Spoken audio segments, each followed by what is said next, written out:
It's good to be here, though, man. Flew in from Chicago. Yeah. Got a deal on my plane ticket.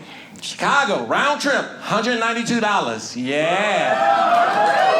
Tax and surcharges, $383.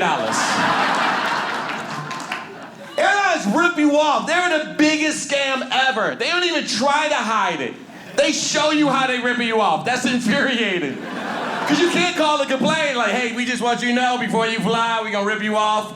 We're going to show you how to do it so you don't have any stupid questions later. They itemize it. They charge you $5 for a September 11 security fee. It's been almost 20 years since 9/11. That should come with the flight. I buy a plane ticket and you don't crash into a building.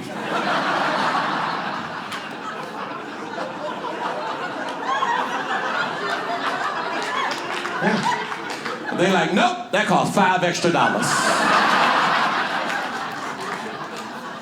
I just feel like if you ever on a plane, it gets hijacked, you got the right to stand up and be like, who didn't pay their $5?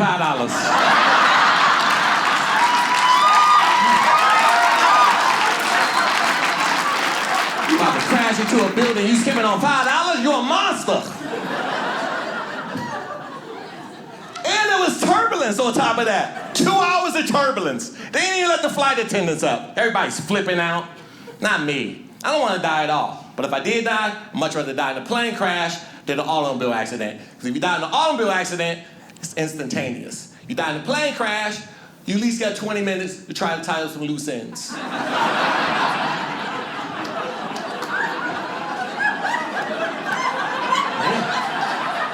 Plane is crashing, everybody screaming bloody murder. You trying to send that last text out to your boy. Code 10, this ain't a drill, deactivate my Facebook account.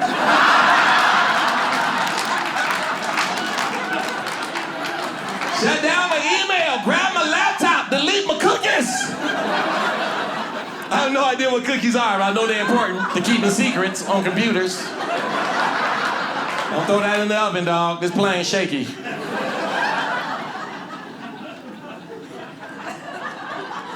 I'm always traveling though, on the road like 40 weeks a year.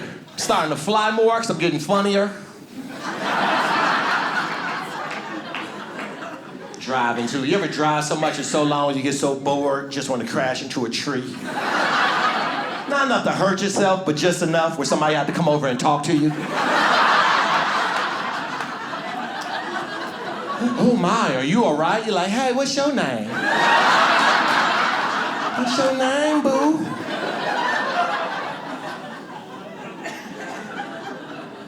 I like being a comic, dog. Get to travel around the country and tell jokes. That's a sweet gig, and I work an hour a day, and that's important. I work more than an hour, I get fired. I do. Gotta know who you are. You ever been fired before? It's nothing you can do. They expect you to snap. They expect you to go off. They even brought in security for me. But what they didn't realize is that I have been fired a lot, and I'm very comfortable with the process.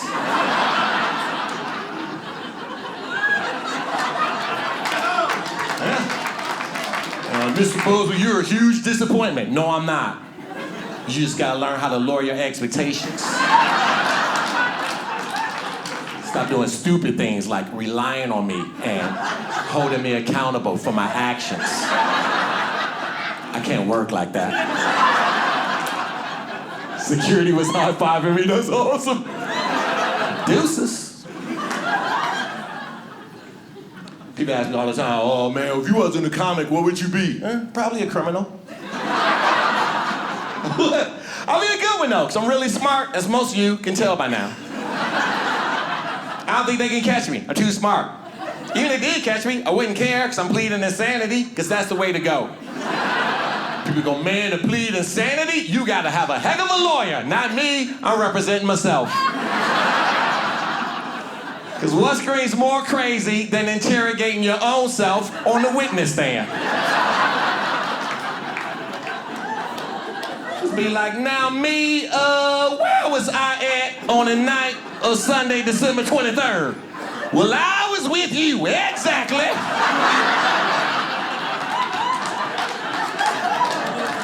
How could I committed the crime and we were together the whole time?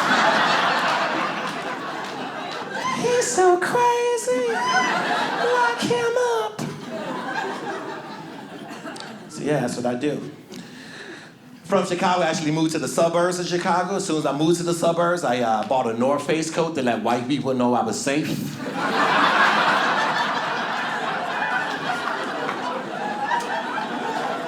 Relax, Whiteys, I'm trying to raise a family. Here's my badge.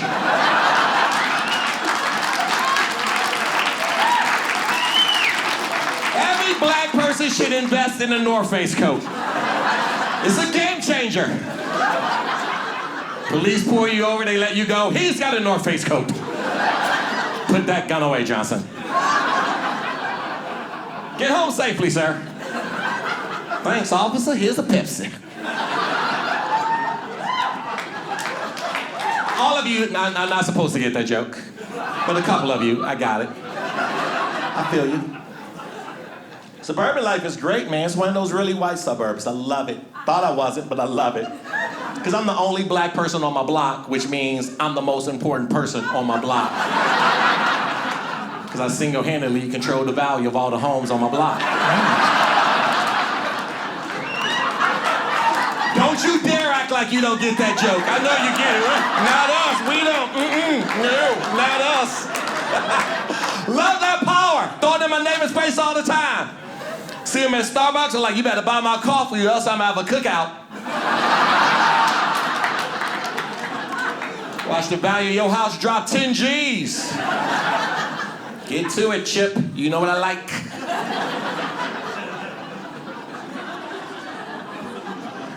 I live in a cul-de-sac, too. Woo! That's prime white people real estate right there. Cul-de-sac, that's your end game. Who knew that a block that ended in a semicircle had such value? I ain't know what a cul-de-sac was till like 4 years ago. I grew up in the hood. There's no cul-de-sacs in the hood. You can't have drive-bys and cul-de-sacs. Unless you hate all three houses. You roll up, you're like, yo, blast them fools, man. All right, now cut the wheel, put it in reverse, creep up a little bit. Blast them fools, man. Cut the wheel again, put it in reverse, creep up a little bit. One more house, stay focused. It's a drive around. Happy, met a good girl.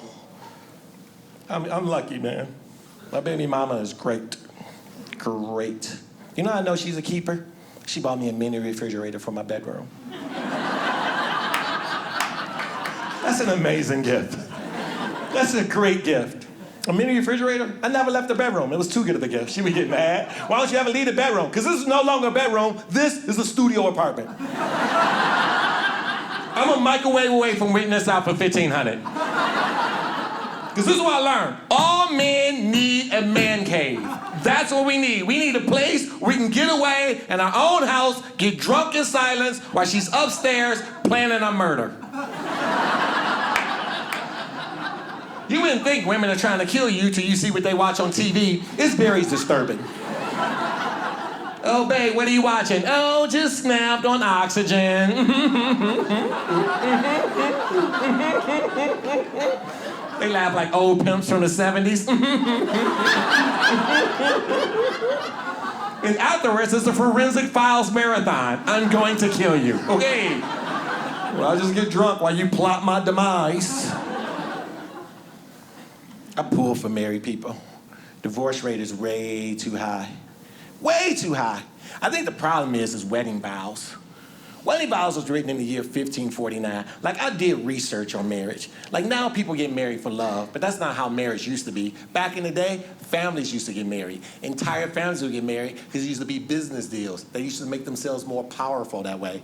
Like, families used to be like, hey, I heard you make rice. Guess what? We make beans. Rice beans, rice beans, rice beans, rice beans. They look so good together. That was marriage back then. And I've always struggled with relationships, so that's why I'm so happy to be in a relationship. Like my body naturally rejected relationships. That's why I snore. Snoring is just a subtle little way of saying, I'd rather sleep alone.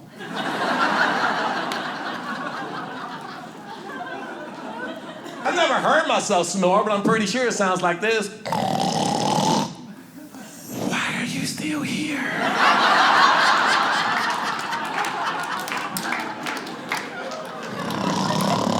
It's just a twin bed. Twin beds not for relationships? Go on get now. You kick somebody out your bed, it's best to sound like an old black man. It helps. Go on, later, trouble's coming. Get, man. Oh no, you just can't stay. I just have to work in the morning. Go on, get. Gotta walk uphill both ways. Come on. Write your own wedding vows. Wedding vows written in the year 1549 and not once been updated. I would say no to half of them. I wrote my own vows. I think that's important. It may not be important for all of you. Look, if you're happily married, please enjoy these jokes. If you're not, listen up. If you listen to the wedding vows, they sound kind of corny. When you not say no to half of them, for better or for worse? Yeah, and no. Rich or poor, definitely, and nope. In sickness and in health, depends on what she got. I mean. Write your own wedding vows. I don't care what it is. If it's important to you, write it. You promise to support my fantasy football team? That was one of my wedding vows.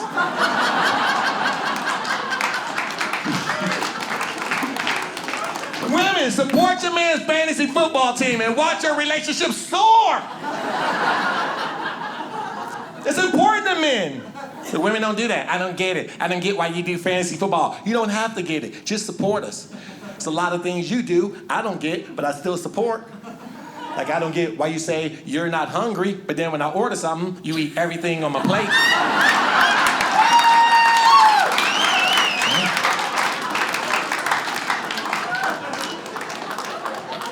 I don't get why you think the silent treatment actually punishes us.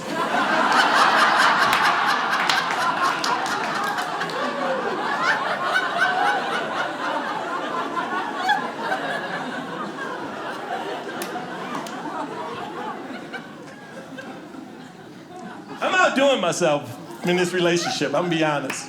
Seriously. My girl looks better than me, she makes more money than me, and she's a better parent, clearly. Clearly a better parent. But she sticks around because she loves me, right? Love has a way of balancing things out. Because love makes you do irrational things. Love will make you look at your man and be like, yeah, babe, I'm about to go to Utah and tell some jokes in front of a Mormon. And she's like, yeah, okay, I'll see you later, love you.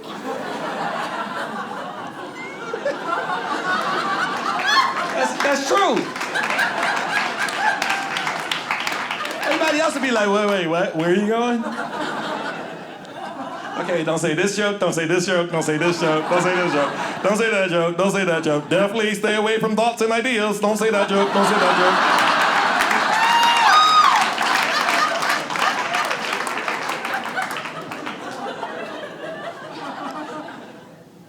I wish when I was younger I had a smartphone, a real smartphone, not this crap they pulling out now as a smartphone. This is not a smartphone. This is just a phone that does things that you're too lazy to do yourself. A real smartphone would make judgments for you after you made a poor one. I would love to have one then. Like just a smartphone. It's like, no, Kevin, I will not let you call your ex-girlfriend at 2 a.m. Whatever, Siri, I love her. I've already ordered you pizza.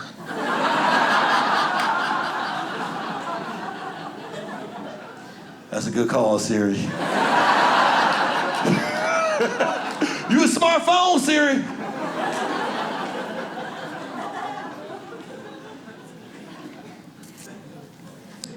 Are you in love, sir? Yeah. Don't be ashamed. Most of you people here are in love. I can tell. I can tell. You got to put up with things when you're in love. Like laying the same side of the bed with the same person forever. You can tell. You ever see people that's not happily married? There's like a gray cloud hovering over their head. And the grayer the cloud gets, eventually they just give up on life. They just, I just want to outlive them. That's all I want.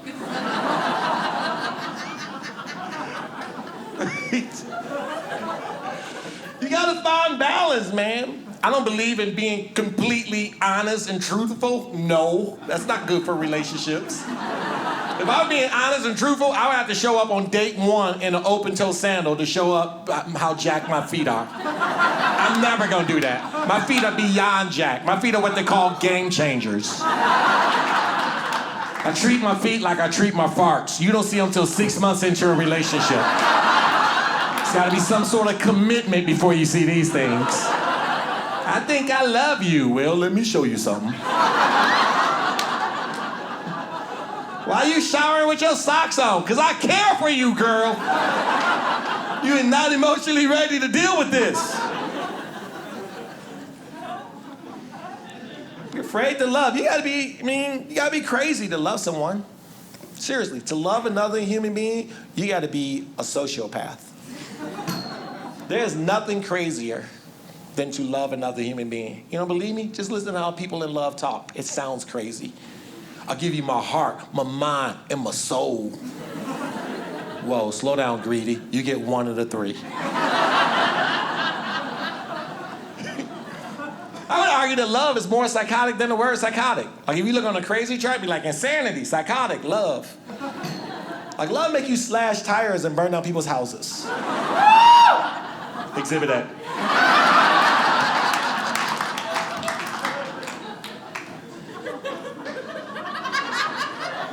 Love will make you send 20 unanswered text messages. And you so crazy, you respond to the last 3 yourself.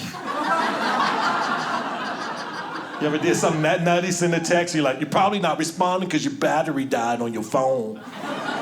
You've probably been in a work meeting for the last 6 days, that's why I haven't heard from you. Just anyway, I'll be at the bar down the street from your house, let me know what's up. Love will make you sit in someone's bushes for 4 hours. Just to see them. She come walking past, you hop out, I just want to make sure you safe. Just want to make sure you safe, girl. You know the only reason why I'm not safe because you're in my bushes, right? Sitting there with Cliff Bar wrappers everywhere, you psychopath.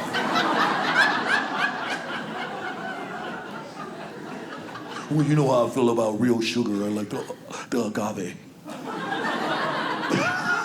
That's what crazy people do. I just like the agave. I don't. This is how crazy love is.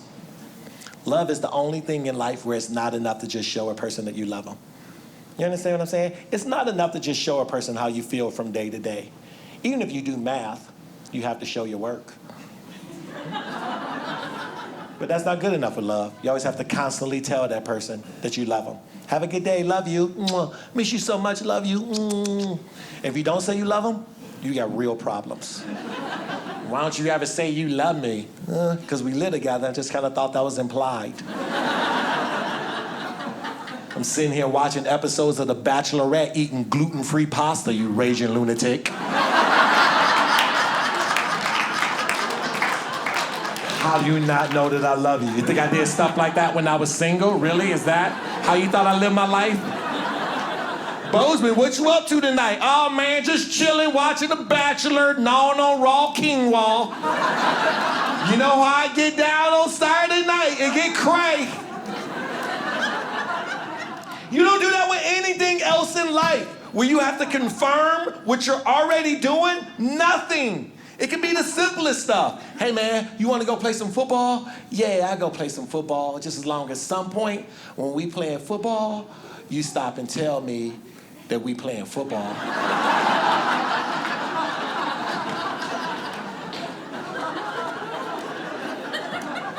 That's a little weird, but sure.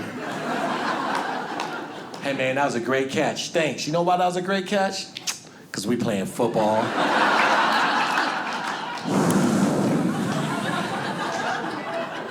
You know how much that mean to me that you just said that right there? I mean, I knew he was doing something. There was people clearly trying to tackle me, but until you said we was playing football, I wasn't really sure we was playing football.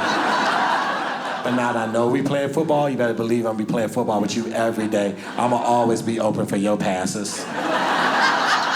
No more holding, no more pass interferences. Sometimes just gonna call your phone and be like, hike, and hang up. You got a family, you gotta make sacrifices. I got 2 kids, I love them, because that's what my lawyer taught me to say. Oh, you don't love your kids? Yeah, I love them, but not unconditionally. That's bad parenting. There's some things they can do, that's all I'm saying. Like, for example, let's just say on a Saturday night, hypothetically, I got drunk. Hypothetically. And then the next morning, I have to get up and take my kid early to his basketball game. And then he has a bad game. Well, I don't love him as much.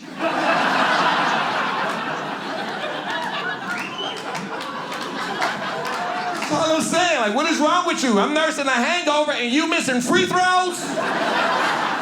I will leave you at this park. You better work on your fundamentals. I got a splitting headache and you traveling.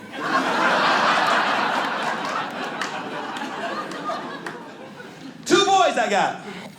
My firstborn was born a week late. We had to induce labor. Went in at 5 o'clock in the morning. She and him till 1 the next morning. Yeah, still didn't want to come out, so they used forceps, which are head pliers. Grabbed him by the head, yanked him out, ended up with a fractured skull. ICU for a week. True story. Second kid came out 6 minutes flat, rode out. Pretty sure he's wearing a top hat. It was amazing. Smacked his own behind. Psh. Took the nurse, a little something for you.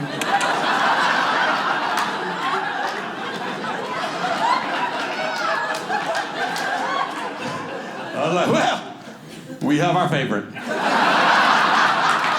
Yeah, it's true. Everyone has a favorite kid. It's generally not your first one. Your first kid is your practice kid. That's the kid you mess up. You're not be a good parent yet. You overlove it. Just comes out wrong. I can't even make eye contact with my oldest. Like, don't look at me, man. Go to your room. I mess you up. I'll turn this down. I'll see you on Tuesday. I admit that I messed him up. I already nicknamed him Mulligan.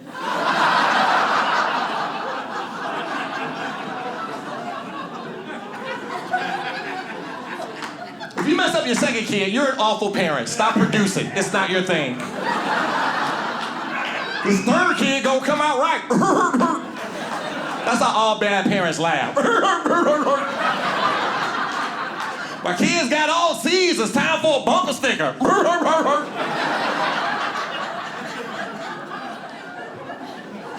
People ask me for advice all the time, like, oh man, like what age should you tell your kids that Santa doesn't exist? Here's an answer: when you can no longer afford their Christmas list. It's not rocket science.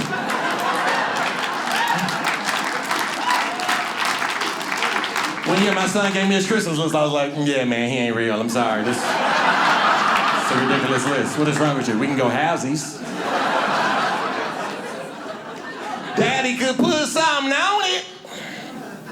They come out with a ridiculous list. My second kid came out with the worst list. This was his list. He's like, look, Dad, I need a smartphone, some Air Jordans, and an iPad. I'm like, whoa, player. Santa don't do iPads. Santa does Legos and action figures. To which he responded, well, I feel like I had a pretty good year, so I'm gonna keep it on my list. And then we just uncomfortably stared at each other.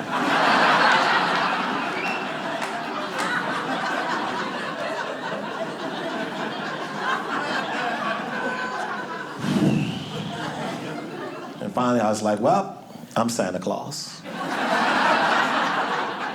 I didn't want to tell you. I was hoping that your friends would tell you, And then I would avoid it. But you have backed me into a financial corner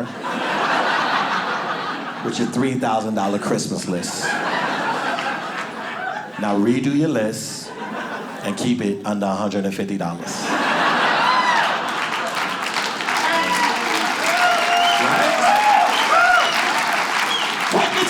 folks. Wipe your tears. It's like we had a young crowd. Here's some good parenting advice. This is the scariest thing you ever have to worry about as a parent. You ever see your kid do something that lets you know that they're probably going to be an awful adult? Just little things. Just little subtle things that you pick up as a parent that no one else sees, and you're like, this can't be good later. So you just slowly start saving up a little slush fund for them. Go to the bank, yeah, can I get those in unmarked bills? Because what are you gonna do? You're not gonna turn them in. You're not gonna call like the FBI. I just want you to know, my son is a person of interest. You might wanna follow him for a while. It's little things. Like this my son did. He's like, hey Dad, can I get a peanut butter and jelly sandwich without the jelly? No. For one, you just asked for a peanut butter sandwich. Secondly, why wouldn't you want jelly? Nothing goes better together than peanut butter and jelly. It's a sign of a solid relationship. And if you don't believe in solid relationships, that means you're probably not gonna pick up your kids on the weekends you're supposed to have them.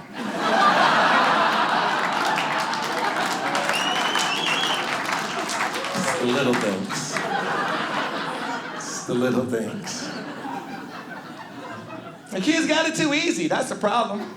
Too easy. When I mean two, not the word two, but the number two, too easy.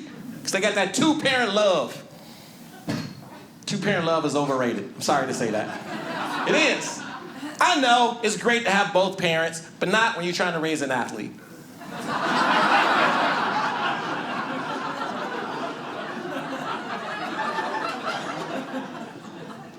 Because my kids are pretty good in basketball, but they never work on their game because they got that two-parent love. They come home, they got air conditioning, heating, cupboard full of food, video games. Like, why don't you guys go outside and work on your game? It's too hot out there, Dad. It's comfortable in here. Meanwhile, that single-parent kid who doesn't know who his father is hates his home life. Mother's always yelling at him, he's always hungry, so he's never at home. Instead, he's at the park working on his game 6 hours a day, and he is going to destroy my kids.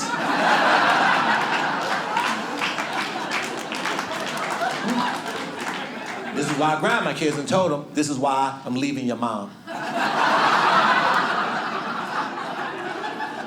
They're crying, why are you leaving us? Because you won't practice. I don't know what else to do. My hands are tied. Maybe if you see me every other weekend, you get your act together. That's all they do. All they do is want. They want the moons, the stars. They want everything. Want. Then you get it for them, and then just let it rot. They always think like they want stuff. Like my kids came up to me, they say, hey, Dad, we really need a parrot. Oh, a $300 talking bird? I can see why you would need that. However, I'm just not gonna give it to you. You gotta earn it. So this is what you do. You get all A's each quarter. I give you $25 each for each quarter. That's $200. And then if you do that, I'll kick in the third 100. Now, I'm not gonna do that, but I'm just trying to motivate them.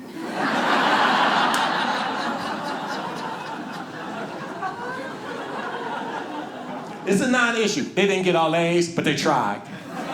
My son one time gets in the car half crying. I'm like, what's wrong with you? I got 2 A's and 3 B's, and now I'm not gonna get a parrot. And I was like, Brock, study harder.